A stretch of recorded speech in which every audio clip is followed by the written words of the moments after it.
Salam alaikum. Dans cette vidéo, nous allons traiter l'exercice numéro 3 de l'épreuve nationale 2019, session rattrapage pour la filière sciences économie. Tout d'abord, nous allons lire l'exercice et puis après, on va répondre à les questions une par une. Restez avec nous. Merci. Alors, l'exercice numéro 3, avec 11 points et demi, on considère la fonction numérique f de la variable réelle x définie sur l'intervalle 0 plus l'infini ouvert de deux côtés par f de x est égal à 1 moins ln de x, le tout facteur de ln de x, avec sa courbe cf représentative dans un repère orthonormé. Alors la première question, on nous demande de calculer la limite lorsque x tend vers a0 avec x supérieur à 0 de la fonction f de x, puis donner une interprétation géométrique au résultat. Deuxièmement, on va calculer la limite lorsque x tend vers plus l'infini de la fonction f de x. On admet que la limite lorsque x tend vers plus l'infini de ln de x le tout au carré sur x est égal à 0. Donc cette limite-là, on aura besoin dans notre calcul. On nous demande ici de calculer la limite lorsque x tend vers plus l'infini de f de x sur x, puis donner une interprétation géométrique au résultat. On montre que pour tout x de 0 plus l'infini, on a la fonction dérivée donnée comme suit. Puis, pour le 3b, montrons que f est croissante sur l'intervalle 0 racine de e et qu'elle est décroissante sur l'intervalle racine de e plus l'infini. On va calculer l'image de racine de e par la fonction f, et puis nous allons dresser le tableau de variation de la fonction f. On va résoudre l'équation f de x égale à 0, et on va déduire les coordonnées des points d'intersection de CF avec l'axe des abscisses. Puis, on va donner l'équation de la tangente à la courbe au point x0 égale à 1.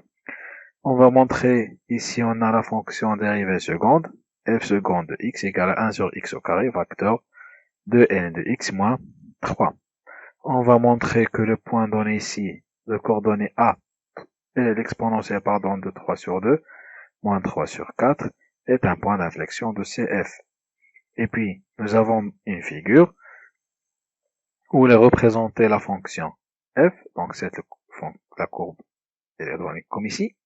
Et puis, on nous donne une fonction grand F qui est définie par grand F de x égale à moins x ln de x le tout au carré, plus 3x ln de x moins 3x.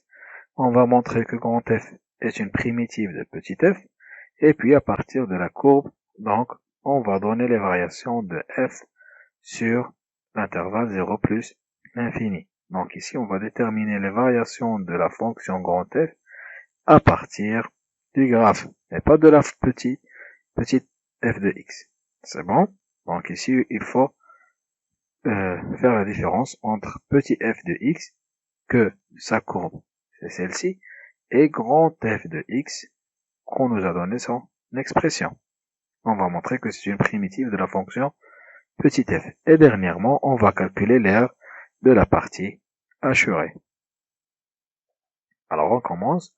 Donc, on considère la fonction f de x 1 moins ln de x, facteur de ln de x. On va calculer la limite lorsque x tend vers 0 plus. Et puis, on interprète le résultat géométriquement. Alors, pour le calcul de la limite de f de x lorsque x tend vers 0 plus, donc on a ici 1 moins ln de x, facteur de ln de x.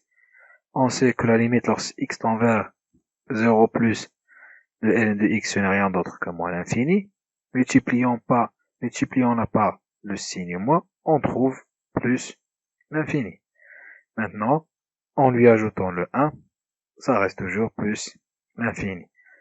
Par propriété de limite, moins l'infini fois plus l'infini, on a ici une multiplication, donc ça nous reste moins l'infini. Alors maintenant, pour l'interprétation géométrique, on a trouvé que la limite lorsque x tend vers 0 avec x supérieur strictement à 0 de f de x est égale à moins l'infini. Alors, on déduit que la courbe admet une asymptote qui est verticale d'équation x égale à 0. Maintenant, calculer la limite lorsque x tend vers plus l'infini. Donc 1 moins ln de x facteur de ln de x. De même, on a ln de x lorsque x tend vers plus l'infini, c'est plus l'infini. Multiplions par le signe moins, c'est moins l'infini. Ajoutons le 1, ça reste toujours le moins l'infini. Plus l'infini avec moins l'infini, ça nous donne moins l'infini. On va calculer la limite de f de x sur x lorsque x tend vers plus l'infini. Donc ici, on va développer. Donc 1 moins ln de x facteur de ln de x, on trouve que c'est égal à ln de x moins ln carré de x. En utilisant propriété des fractions, ln de x sur x moins ln carré de x sur x. Donc, on va calculer la première limite avec la deuxième limite. D'après les données, on nous a donné que ln carré de x sur x est égal à 0. Par cours, donc on a limite de x tend vers plus l'infini de ln de x sur x est égal à 0.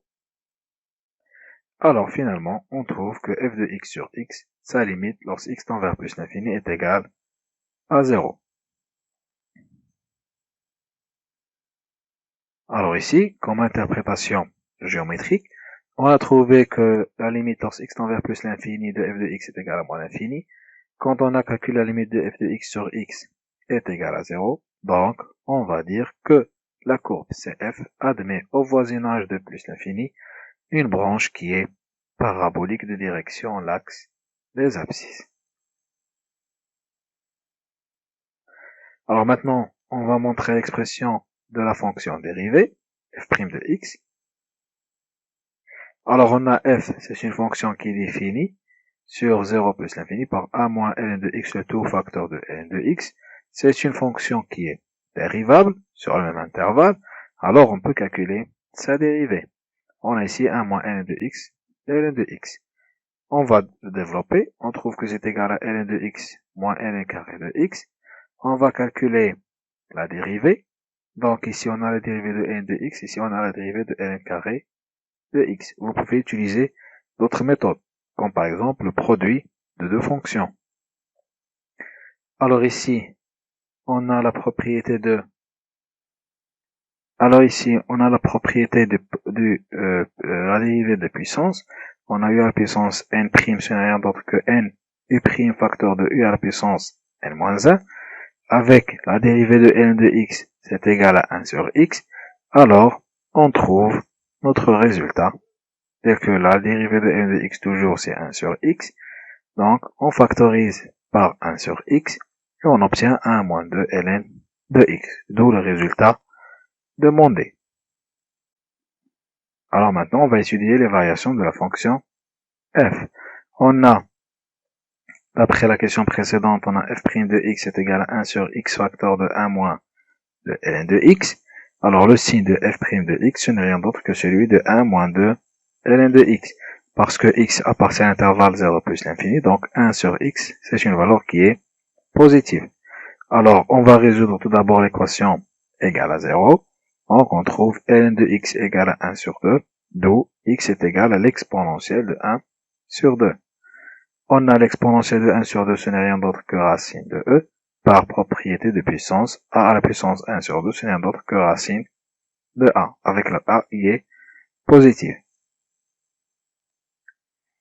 Donc maintenant, 1 moins 2 ln de x est négatif, si et seulement si, toujours on trouve que le x est supérieur à racine de e. Maintenant, 1 moins 2 ln de x est positif, si et seulement si, toujours on a le x est inférieur à racine de e. Alors ici, 1 moins ln de x est négatif, c'est-à-dire que notre f' est négatif, si le x est supérieur à racine de e. On le met dans le tableau. De même, on a trouvé que 1 moins 2 ln de x est négatif si il appartient à l'intervalle racine de e plus l'infini, d'où le signe de f' de x. Alors maintenant, on a, d'après le signe, f' de x est positif sur l'intervalle 0 racine de e, d'où la fonction elle est croissante sur cet intervalle. Et puis on a trouvé sur l'autre intervalle, racine de e plus l'infini, que notre fonction f' de x, elle est négative, alors la fonction, elle est décroissante. D'où la réponse à cette question. Maintenant, on nous demande de calculer l'image de racine de E, puis dresser le tableau de variation. Dans la question précédente, on nous a demandé seulement de voir ou de vérifier les variations de la fonction f. Maintenant, on nous demande de dresser le tableau de variation. Alors, calculons tout d'abord l'image de racine de E par la fonction f, en remplaçant le x par racine de E. On a ici ln de racine de E, ce n'est rien d'autre que ln de E à la puissance 1 sur 2. En appliquant la propriété de ln de A à la puissance n, ce n'est rien d'autre que n ln de A, avec ln de E est égal à 1. Donc on trouve finalement 1 sur 2.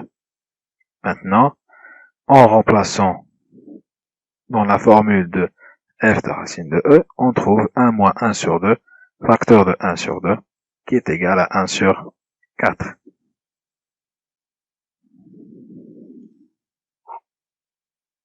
Maintenant, pour le tableau de variation, donc on sait que la fonction est croissante sur l'intervalle 0 racine de E, décroissante sur l'intervalle racine de E plus l'infini, donc on le met dans un tableau avec la limite lorsque x tend vers 0 plus, c'est moins l'infini, l'image de racine de E, c'est 1 sur 4, et la limite lorsque x tend vers plus l'infini, c'est moins l'infini.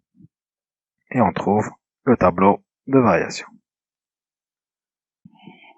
Alors maintenant, on nous demande de résoudre l'équation f de x égale à 0, puis déduire les coordonnées de points d'intersection de CF avec l'axe des abscisses.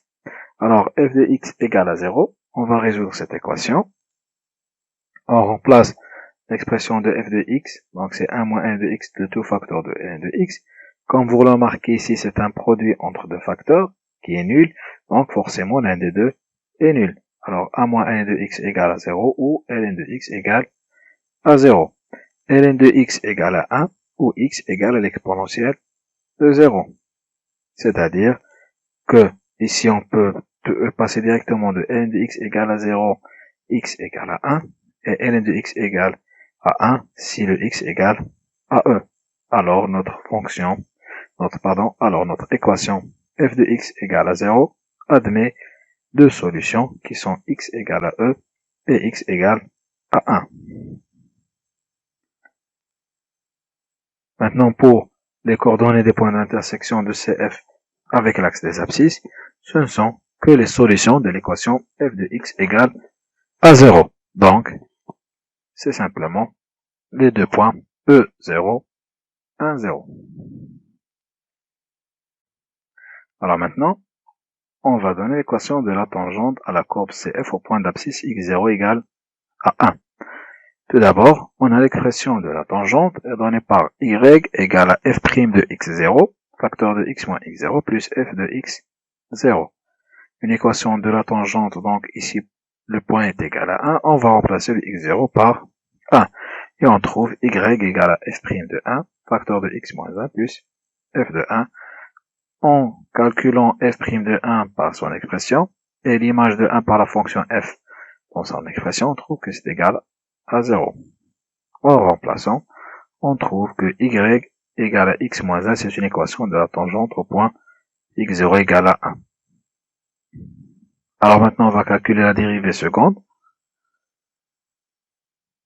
On a l'expression de f' de x, comme vous l'avez remarqué, donc c'est une fonction qui est dérivable sur l'intervalle 0 plus l'infini.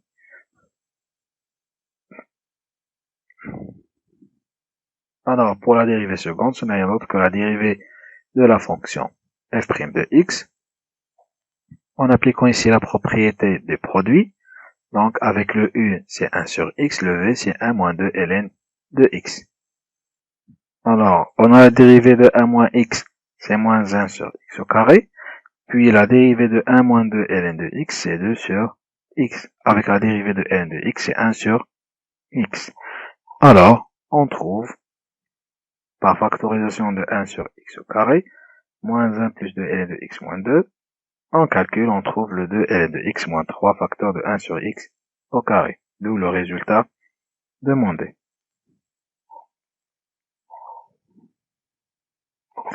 Alors maintenant, on veut montrer que le point A de coordonnées l'exponentielle 3 sur 2 moins 3 sur 4 est un point d'inflexion.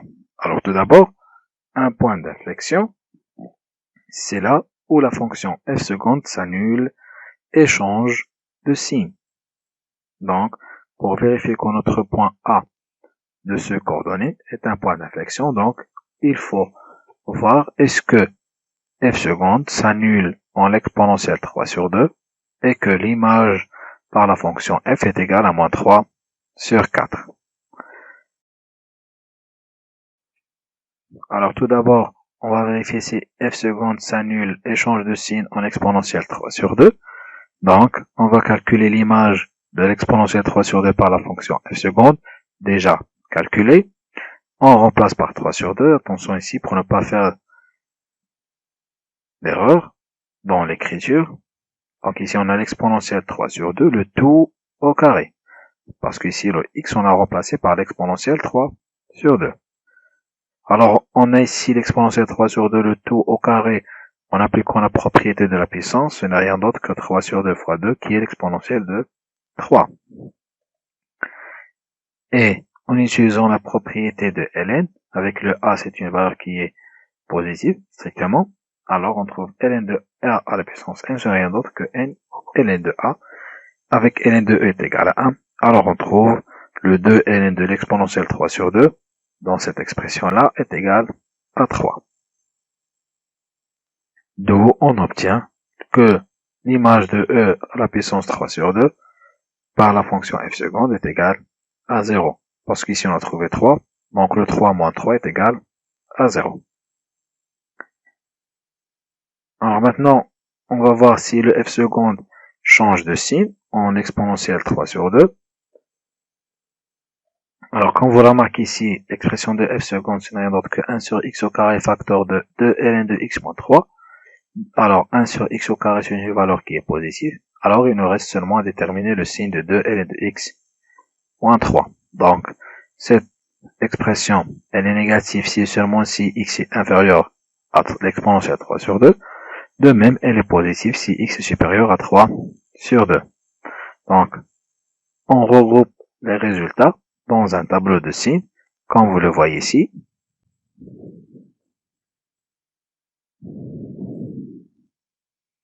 Alors, on peut déduire que le f seconde, comme vous le voyez ici, change de signe et s'annule en l'exponentielle 3 sur 2. Donc, on peut affirmer ici qu'il existe un point d'inflexion. Maintenant, pour le déterminer, donc on va calculer l'image par la fonction f. On trouve que c'est égal à moins 3 sur 4. Donc, notre point A de coordonnées, l'exponentielle 3 sur 2, moins 3 sur 4 est un point d'inflexion. Alors dans cette question-là, on veut montrer que grand F est une primitive de la fonction petit f sur intervalle 0 plus l'infini. Alors dire qu'une fonction est primitive si elle vérifie que le grand f c'est une fonction qui est dérivable et sa dérivée ce n'est rien d'autre que petit f de x. Donc notre grand f c'est une primitive de f si grand f est une fonction dérivable et telle que le calcul de sa dérivée est égal à petit f. Alors on a l'expression de grand f. Donc grand f, c'est comme vous le voyez, c'est une fonction qui est dérivable. Alors en calculant sa dérivée, on va aboutir à petit f. Donc avant, on va faire un petit calcul, une petite simplification sur la fonction grand f de x. On remarque ici qu'on peut factoriser par le x. Alors on obtient grand f de x n'est d'autre que x facteur de moins ln de x au carré plus 3 ln de x moins 3. Calculons maintenant sa dérivée. En utilisant la dérivée du produit, on trouve le résultat. Comme vous le voyez ici. Alors, chaque fonction va calculer sa dérivée. Moins ln de x au carré en appliquant la dérivée de la puissance. Donc c'est ln de x' fois ln de x à la puissance de moins 1. Donc je vous laisse le soin de lire. Et puis finalement, on trouve notre résultat que la fonction f, c'est une fonction primitive de petit f de x. Alors maintenant, d'après la courbe CF, alors on va déterminer les variations de la fonction grand F sur l'intervalle ouvert 0 plus l'infini. Donc, pour déterminer les variations d'une fonction, alors on sait qu'on doit étudier le signe de sa fonction dérivée. Alors pour cela, on a la fonction grand F, c'est la fonction primitive de la fonction petit f, donc donc grand F prime, ce n'est rien d'autre que petit f. Donc la fonction dérivée de grand F, c'est la fonction petit f. Alors, nous allons déterminer le signe de la fonction petit f sur l'intervalle 0 plus l'infini. Alors, graphiquement, donc si la fonction se trouve en dessus de l'axe des abscisses, alors la fonction elle est négative. Donc dans notre cas, la fonction elle est de 0 jusqu'à 1 et puis de e jusqu'à plus l'infini. Donc comme vous le remarquez ici, on a deux parties. La première partie de 0 jusqu'à 1 et la deuxième partie de e jusqu'à plus l'infini. Alors dans ce cas-là, on a la fonction, elle est négative. De même, si la fonction se trouve en dessus de l'axe des abscisses, alors la fonction elle est positive. Donc la partie de 1 jusqu'à e. Alors on dit que sur AE, la courbe est au-dessus de l'axe des abscisses, donc f de x elle est positive. Alors maintenant, on a pu déterminer le signe de la fonction petit f de x. Alors, on peut déterminer les variations de la fonction grand F. Donc, puisque f de x est négatif, alors grand F elle est décroissante. Et sur l'intervalle A1, on a f de x est supérieur à 0.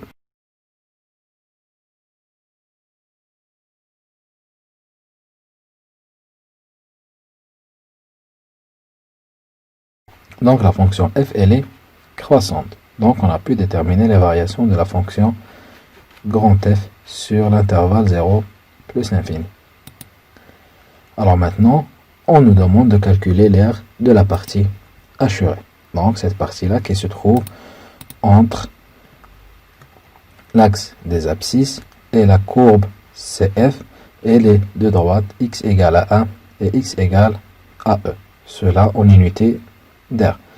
Donc, on sait que l'air, ce n'est rien d'autre que l'intégrale de la valeur absolue de la fonction f de x dx par unité d'air.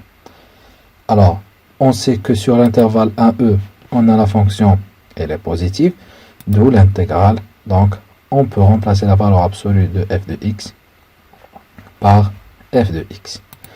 Alors, pour le calcul de l'intégrale de 1e de la fonction f de x, alors ce n'est rien d'autre que sa fonction primitive grand F de x. D'où on trouve que c'est l'image de e par grand F moins f de 1. Par calcul, on trouve que c'est égal à moins e moins 3. Ce n'est rien d'autre que 3 moins e. Alors, on peut dire que l'aire de la surface assurée est égal à 3 moins e unité d'air. Alors, comme vous venez de le voir, on a traité l'exercice numéro 3 de l'épreuve nationale 2019, session rattrapage. Je vous tiens rendez-vous pour une autre correction d'un autre exercice de notre épreuve. Merci. D'ici là, bon courage.